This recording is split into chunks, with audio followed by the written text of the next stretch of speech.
तुम्ही एखाद्या कंट्रीतनं डिपोर्ट झाला तर तुमचं बॅकग्राऊंड तुमचं खराब होतं. आजची रात्र तुम्ही इथंच काढायची, उद्याचा दिवस तुम्ही इथं काढायचा आणि उद्याच्या संध्याकाळी तुम्हाला 10 वाजता आम्ही फ्लाईटनं इंडियाला परत पाठवणार. हात लावायचा प्रयत्न करत होते, पण म्हणलं आम्ही येतोय, आम्ही कॉपरेट करतोय म्हणलं.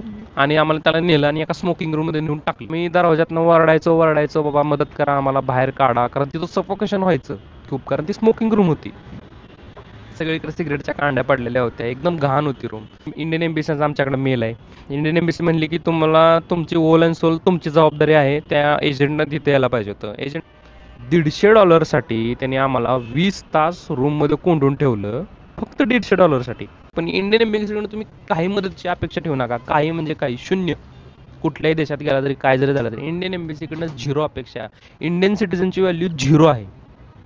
आपल्या टॅक्सच्या पैशामध्ये ते जगतात, पण त्यांची व्हॅल्यू, आपली व्हॅल्यू झिरो आहे.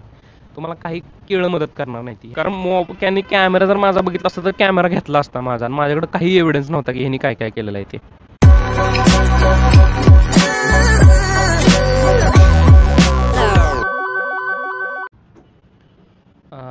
नमस्कार. आजचा व्हिडिओ काही व्लॉग वगैरे नाही आहे. तर आज मी फर्स्ट टाईम येत नाही इजिप्तला. माझी जी पहिली इंटरनॅशनल ट्रिप होती ती इजिप्तच होती. आणि पहिली ट्रिप माझी एवढी भारी होती, म्हणजे मी आयुष्यात देशाच्या बाहेर पहिल्यांदा गेलो माझ्या.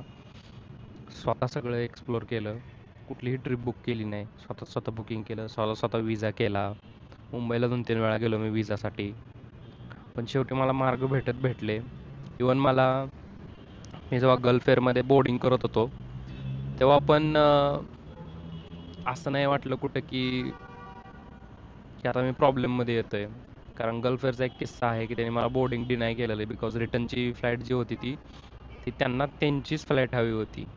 मी म्हणलं ठीक आहे. त्यावेळेस मला समजलं काय झालेलं आहे काय नाही. त्यांनी माझ्या मजबुरीचा फायदा घेतला. त्यांना कळलं फर्स्ट टाईम चालला आहे वगैरे वगैरे वगैरे. ते इग्नोर केलं. ती माझी ट्रिप 10 ते 12 दिवसाची ट्रिप होती. एवढी मस्त झाली माझी. मी कायरोमध्ये आलो, पिरॅमिड्स बघितले. त्याच्यानंतर मी एक दिवस इथं पूर्ण कायरो एक्सप्लोर करून नवीन नवीन लोकांना भेटलो. माझे इथे 2-3 मित्र पण झाले. बाहेरून आले लोक हॉस्टेलमध्ये भेटले, ते अजून पण कॉन्टॅक्टमध्ये आहेत. त्याच्यानंतर मी आसवानला गेलो, अबू सिम्बल टेम्पल बघितलं. आसवानमध्ये नाईल रिव्हर जी होती, जे एका माणसाचं स्वप्न असतं की बाबा नदी आहे, नदीच्या साईडला बसला आहे, तिथं लाईटिंग आहे, तिथं लंच करतोय. मी नदीमध्ये पण फिरलो, नाईलमध्ये. तिथं मित्र बनवले मी, खूप साऱ्या लोकांना भेटलो, अबू सिम्बल बघितलं. एकटा ट्रॅव्हल केलं सगळीकडं. भाषेचा काही इश्यू येत नव्हता, कोणाला कळत होतं कोणाला नव्हतं कळत, तरीसुद्धा मी हिंमत करून गेलो. इवन जेवणाचा कधी कधी प्रॉब्लेम झालेला असतो एवढा की लिटरली मी दिवस दिवस फक्त ज्यूसवर काढलेला आहे. अशा अशा ठिकाणी मी फिरलेलो आहे. म्हणजे आसवान हे एकदम सुदानच्या बॉर्डरवरच आहे असल्यागत आहे, पण तिथं थोडं फूड कल्चर आणि ह्या सगळ्या गोष्टी बदलतात. त्यामुळं मे बी पिझ्झा किंवा मॅगी किंवा ब्रेड चीज असलं काय भेटत नाही. डिफरंटच होतं ते, बघण्यावरूनच एवढं बेकार दिसायचं की मला काय असं म्हणजे करू वाटायचं नाही, खाऊ वाटायचं नाही. आता यावेळेस म्हणलं की मी एका वेळेस 3 देश करायचे. एका वेळेस आपण 3 देश करतो तेव्हा स्वस्त पडतं. व्हिसा वगैरे सगळे मी ऑलरेडी घेतलेले होते. नेहमी मी कायरो इंटरनॅशनल एअरपोर्टला उतरतो. पण दुबईमधनं मी जेव्हा बुकिंग केलं तेव्हा असं झालं की फिनिक्स नावाचं एअरपोर्ट आहे, इथं नवीनच झालेलं आहे. इतकं हॉरेबल एक्सपिरियन्स झालेला की मी आणि माझा मित्र अजून पण ट्रॉमामध्ये आहे की आपल्यासोबत मागच्या 24 तासामध्ये काय घडलं. एवढं ट्रॉमामध्ये होतो आम्ही. गेलो, लाईनला उभं राहिलो, एकदम हॅप्पी होतो आम्ही. खूप सारं प्लॅनिंग केलेलं. मित्राला माझ्या पिरॅमिड्स बघायचं होतं, म्हणलं चल मी तुला पिरॅमिड्स दाखवतो. मला आता फक्त सिवाला जायचं आहे, कारण मी दुसरीकडे कुठे जाणार नाही, कारण मी सिवा बघितलेलं नाही आहे. सॉल्ट लेक आहे तिकडं, पाण्याची डेन्सिटी खूप कमी आहे आणि बघण्यासारखं प्लेस आहे. लिबियाच्या बॉर्डरवर ते गाव येतं. आता याच्यामध्ये मी तुम्हाला सांगतो, एखादा ट्रॅव्हलर जर अडकला तर ज्या कंपनीकडून आपण विजा बुक केला आहे त्यांची काय रिस्पॉन्सिबिलिटी आहे, जी अथॉरिटी आपल्याला थांबवते त्यांची काय रिस्पॉन्सिबिलिटी आहे, आणि इथं ॲज अ इंडियन सिटीजन म्हणून इंडियन एम्बसीची काय जबाबदारी आहे. मी तुम्हाला सगळं डिटेल वाईज सांगतो. पहिल्यांदा सांगतो, जर तुम्ही अशा सिच्युएशनमध्ये अडकला तर तुम्हाला बाहेर करायचं आहे ना. तुम्ही विजा काढणाऱ्या कंपनीकडे एक्सपेक्टेशन ठेवू नका, ना तुम्ही इंडियन एम्बेसीकडनं एक्सपेक्टेशन ठेवू नका, ना तुम्ही जिथे गेलाय त्या लोकांकडनं एक्सपेक्टेशन ठेवू नका. आम्ही लाईनमध्ये थांबलेलो. आम्हाला बघितलं बघितलं म्हणले कुठून आलाय, तर इंडियामधनं आलाय. आम्ही दुबईमधनं आलेलो. ते म्हणले एमिरेट्स आयडी आहे का? तर तर म्हणलं नाही. मग ते म्हणले तुमचं त्याच्या बोलण्यातनंच लगेच कळलं. त्या बोलण्यातच करप्शनचा वास येत होता, की त्याला पैसे पाहिजेत. इमिग्रेशन ऑफिसर, नॉट कोण पोलीसवाला वगैरे नाही आहे. इमिग्रेशन ऑफिसर, की ज्याला एका देशाची जबाबदारी दिलेली आहे, की बाहेरचे सिटिझन तू इथं एंटर करू शकतो, की त्याच्याकडे फुल पॉवर आहे. तो काही करू शकतो. गेलो आम्ही. म्हणलं तुमचा जो एजंट आहे त्याला इथं बोलवा. असा काही रूल नाही आहे. हे मला आत्ता कळलेलं आहे, की एजंटनं यावंच. आमच्याकडे इन्व्हिटेशन लेटर आहे. ॲज पर त्यांच्या गाईडलाईननुसार इजिप्त गव्हर्नमेंटची जी गाईडलाईन आहे इन्व्हिटेशन लेटरची, की पाहिजे म्हणून, ते इन्व्हिटेशन लेटर वगैरे सगळं दिलेलं आहे. दिलं तर नाही म्हणलं तुमच्या एजंटला इथं बोलवा तरच तुम्हाला आम्ही अलाउड करणार. आता सगळ्यात मोठा विषय म्हणजे जे ऑफिसर इमिग्रेशनला जे शिक्का मारायला बसतात, जे अरायवल डिपार्चरचं करतात, ते लोक ह्याच्यामध्ये इन्व्हॉल्व होत नाहीत. ते त्यांच्या सबऑर्डिनेटच्या स्टाफला सांगतात. आता इथं बऱ्यापैकी अरेबिक किती सगळ्यांना, इंग्लिशचे लाले पडले त्यांचे, इंग्लिश येत नाही, करणार काय? मग दोघं तिघं जण आली. ते म्हणली की कॉल लाव तुझ्या एजंटला. आम्ही एजंटला कॉल लावला. एजंटनं काही रिस्पॉन्स दिला नाही. त्यांना नंबर दिला, म्हणलं तुम्ही कॉल लावा. त्यांनी एजंटला कॉल लावला. आता रात्रीच्या 3 वाजता कॉल लावला. हा एजंट काहीतरी त्यांना उलटं सुलटं बडबडला. तो एक माणूस आला, तो म्हणला direct, okay bro, you go back to your country. म्हणजे जावा म्हणला तुम्ही इथनं, काय उपयोग नाही आहे. तेव्हा आमच्यावर ओरडतोय ट्रॅव्हल एजंट. तर आता इथं रोल येतो. ज्या कंपनीकडनं मी विजा बुक केलेला, मी नाव नाही घेते त्या कंपनीचं, मी नाव पण टाकेन त्या कंपनीचं. ज्यावेळेस मी त्या कंपनीवर केस फाईल करेल ऑफिशियली, त्यावेळेस मी कंपनीचं नाव सांगेन तुम्हाला की ती कंपनी कोण होती. आता त्यावेळेस त्या कंपनीची जबाबदारी होती की तिथं मला इमर्जन्सी हेल्प करणं. त्यांचा नंबर दिलेला आहे त्यांनी, हॉटलाईन बिटलाईन काहीतरी दिलेलं आहे विजाच्या वेळेस, पण त्यांनी मला मदत नाही केली तिथं. आणि विदिन मी त्यांना म्हणलं की काय होऊ शकत नाही का, मला जायचं आहे इजिप्तमध्ये एंटर करायचं आहे, असं काय रूल नाही. मी लास्ट इयर पण आलेलो आहे, मी ट्रॅव्हलर आहे. त्यांना सांगितलं मी माझं पासपोर्ट बघा म्हणलं तुम्हाला. काही ऐकून घेतलं नाही. एक बाई आली, ती म्हणली की आम्हाला तुमचे सगळे तिकीट बिकीट सगळे दाखवा. आम्हाला वाटलं आमची प्रोसिजर पूर्ण करतात आणि ते ॲग्री झालेत आम्हाला बाहेर सोडायला. त्याच्यानंतर आम्हाला तिथं लगेच परत चेक केलं आणि एक त्यांनी कागद नेऊन दिलाय का रजिस्टर करतो त्या माणसाचं. तेव्हा मला जरा डाऊट आला की हे लोक मे बी एंटर नाहीत करून देणार, ह्यांचा काहीतरी वेगळा प्लॅन आहे. त्याच्यानंतर म्हणले की ती लेडीज आली, ती म्हणली की बघा तुमचा एजंट आलेला नाही आहे, तुमचा एजंट आला असेल तरच आम्ही तुम्हाला इथं एंट्री देऊ शकतो आणि तो काय आलेला नाही. सो आता एक काम करा, आम्ही तुम्हाला डिपोर्ट करणार आहे. ओके. जर तुम्ही एखाद्या कंट्रीतनं डिपोर्ट झाला तर तुमचं बॅकग्राऊंड तुमचं खराब होतं. ते कसं होतं, कारण एकदा डिपोर्ट झाला म्हणल्यानंतर त्याचा रिझन काही असो, जसं इंडियामध्ये एखादी जरी पोलीस केस जरी पडली तुमच्याबरोबर, काही असो, तुम्हाला सरकारी नोकरी नाही भेटत. त्या पद्धतीनेच डिपोर्टेशनचं आहे. मी जर इथनं डिपोर्ट झालो असतो तर मला 5 ते 6 वर्ष परत इजिप्तमध्ये एंट्री भेटली नसती. आणि देश खूप मोठा आहे, एका महिन्यात किंवा 7 दिवसात आणि 8 दिवसात देश फिरून होत नाही सगळा. त्याच्यानंतर मी तिला रिक्वेस्ट केली, पण कोणी ऐकलेलं नाही आहे. आता हे सगळे सबऑर्डिनेट खालच्या ज्यांचे ज्या ऑफिसरचा क्लास कमी आहे त्या ऑफिसरकडे आम्हाला सोपवण्यात आलं. ते अरेबिकमध्ये बोलत होते, कुणाला इंग्लिश कळत नव्हतं. त्याने आमचे मोबाईल घेतले, पासपोर्ट घेतले, मोबाईल बंद करा म्हणले पहिल्यांदा. मग मला मला एक शेवटचा कॉल करू द्या म्हणलं मला. मी माझ्या घरी मेसेज टाकला की असं असं झालेलं आहे. आम्ही रात्रीच्या 3 वाजता आम्ही तिथं पोहोचलेलो. ती बाई आम्हाला म्हणलेली की आजची रात्र तुम्ही इथंच काढायची, उद्याचा दिवस तुम्ही इथं काढायचा आणि उद्याच्या संध्याकाळी तुम्हाला 10 वाजता आम्ही फ्लाईटनं इंडियाला परत पाठवणार.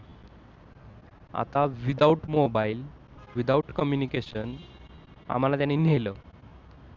ते आम्हाला हात लावायचा प्रयत्न करत होते, पण म्हणलं आम्ही येतोय, आम्ही कॉपरेट करतोय म्हणलं. आणि आम्हाला त्याला नेलं आणि एका स्मोकिंग रूममध्ये नेऊन टाकलं. तो व्हिडिओ माझा आहे, तुम्ही बघितला असेल, मी माझ्या स्टोरीला पण ठेवलेला आहे किंवा मी अजून पण टाकेन पुढं. तिथं गेल्यानंतर बसलो, दोघं तिघं जण आले आणि त्यांनी खायला दिलं. म्हणलं we don't want your food, I have money, I will purchase म्हणलं. तर तो म्हणला की आम्ही तुम्हाला बाहेरच येऊन देणार नाही. तो अरेबिकमध्ये बडबडला, पण मला थोडंसं कळलं. लॉक केली रूम, जावा म्हणला. आतमध्ये स्मोकिंग रूम होती, त्या रूममध्ये ए सी होता. तो ए सी कंटिन्यू 19 डिग्रीवर चालत होता, जी की आपल्याकडे एकदम हाय गरमी असते तेव्हा चालवतो, तो पण चालवत नाही, 23-24वर चालवतो आपण. हाय डिग्रीमध्ये तो टेम्परेचर ए सी चालू होता. आमच्याकडे लिटरली काही नव्हतं, एकच ब्लँकेट होतं फक्त, एकच हातरायला काही नव्हतं. पण एका ब्लँकेटमध्ये दोघं झोपणार कसे? मग आम्ही ठरवलं की आलटी पलटी झोपूया आपण. मी थोडा वेळ जागायचो, थोडा वेळ मी त्याच्यात जायचो. मग लिटरली आम्ही परत मग आमच्या बॅगेमधले सगळे कपडे काढले आणि एकावर एक कपडे हातरले आम्ही आणि त्याच्यावर बसलो, कारण फरशी पण एवढी गार पडली तिथं बसू पण वाटत नव्हतं. हँड ग्लोव्स घातले, रिक्वेस्ट केली, म्हणलं आम्हाला काहीतरी द्या, म्हणलं आम्हाला काहीतरी द्या, आम्हाला तुमच्या बॉसबरोबर बोलायचं आहे. ते झालं. दुपार झाली. दुपारपर्यंत, कारण रात्रीपासून माझा फोन बंद होता, त्यामुळं घरचे काळजी करायला लागली की नक्की यांच्यासोबत काय झालेलं आहे किंवा काय कम्युनिकेशनच कसलंच नाही आहे. मोबाईल तिकडे होते. आम्ही दरवाजातनं ओरडायचो, बाबा मदत करा, आम्हाला बाहेर काढा, कारण तिथं सफोकेशन व्हायचं खूप, कारण ती स्मोकिंग रूम होती. सगळीकडे सिगरेटच्या कांड्या पडलेल्या होत्या, एकदम घाण होती रूम. दरवाजा वाजवला की तो ऑफिसर याचा अरेबिकमध्ये.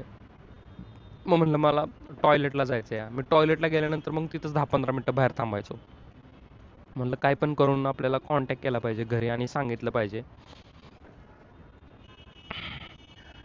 त्याच्यानंतर आम्ही बाहेर गेलो आणि एका मुलाला म्हणलं, जो कॅफेमध्ये काम करत होता, त्याला म्हणलं प्लीज, म्हणलं मला तुझा मोबाईल दे, 2 मिनटं मला घरी मेसेज करायचा आहे. तर तो नाही म्हणला. मी खूप ट्राय केलं. मी ज्या फील्डमध्ये काम करतो तिथं करप्शन ऑब्व्हियस आहे. कुणाला कसं कटवायचं, कुणाला कसं पटवायचं ते मला माहिती आहे. मी माझं सगळं 100% ट्राय केलं, पण कुणीच मला मोबाईल नाही दिला. त्याच्यानंतर सकाळ झाली. सकाळ नाही, दुपारच्या नंतर मला वाटतंय मी त्या पोराला म्हणलं की प्लीज, म्हणलं मी तुला $20 देतो, म्हणलं मी त्या पोराला $20 दिले आणि एक 5 मिनिटाचा कॉल करू दे म्हणलं. मी 5 मिनिटाचा कॉल घरी केला आणि सांगितलं की माझ्या फ्रेंड्सला कॉल केला की म्हणलं एम्बेसीमध्ये कॉन्टॅक्ट करा, ॲटलसवाल्यांना कॉन्टॅक्ट करा आणि सांगा. दिल्लीमध्ये इंडियन एम्बेसीमध्ये कॉल लावलेला माझ्या सिस्टरनं. एम्बेसीवाले म्हणतात की मॅडम एम्बेसी क्लोज आहे, मंडेला कॉल करा. इथल्या इजिप्तमध्ये जी इंडियन एम्बेसी आहे तिथं कॉल लावला तर त्यांनी कॉलच रिसीव्ह नाही केला. इमर्जन्सी नंबर काय असतो का नसतो. ठीक आहे, आमच्याकडनं काय चुकलं असेल, डिपोर्ट केलं असेल, पण आम्हाला इलिगल डिटेन केलेलं त्यांनी, विथ नो बेसिक फॅसिलिटी. कसलीच फॅसिलिटी दिली नव्हती तिनं. जर मला काय झालं असतं, माझ्या मित्राला काय झालं असतं, तर कुणी जबाबदारी घेतली असते आमची.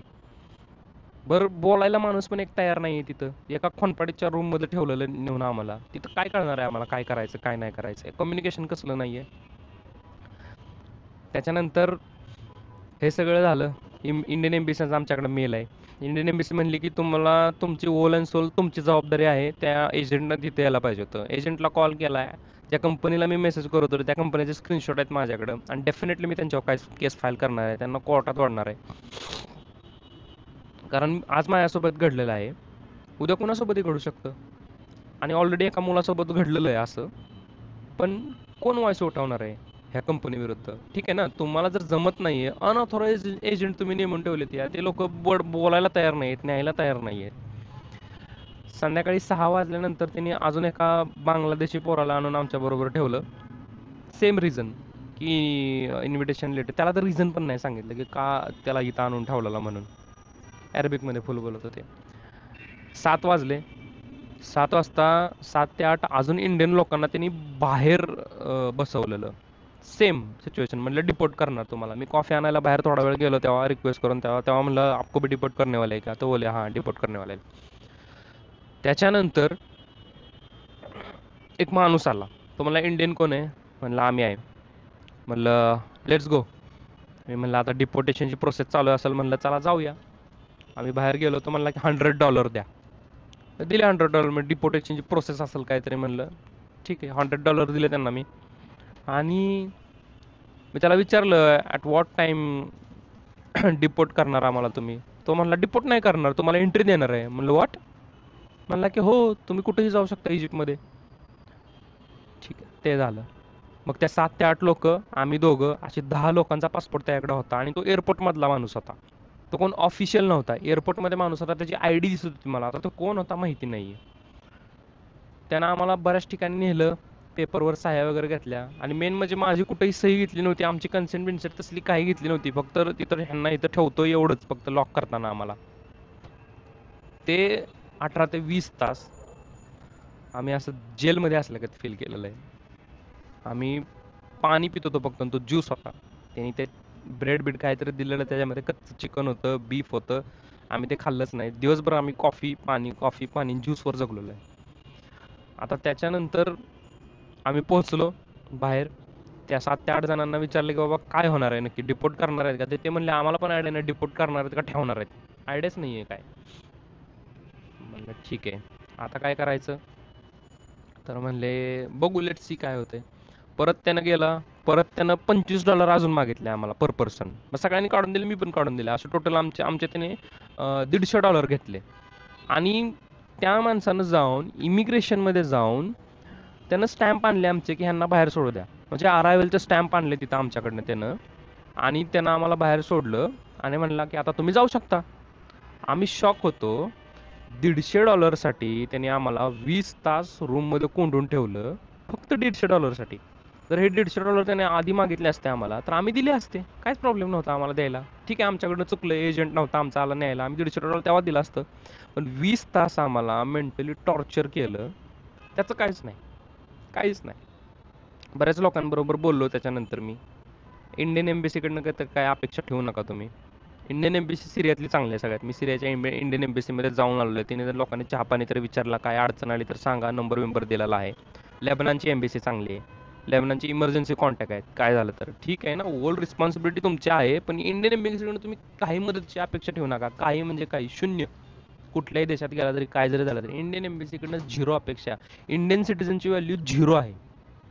आपल्या टॅक्सच्या पैशामध्ये ते जगतात, पण त्यांची व्हॅल्यू, आपली व्हॅल्यू झिरो आहे. तुम्हाला काही केळं मदत करणार नाही ती, ह्या भाषेत बोलतोय मी.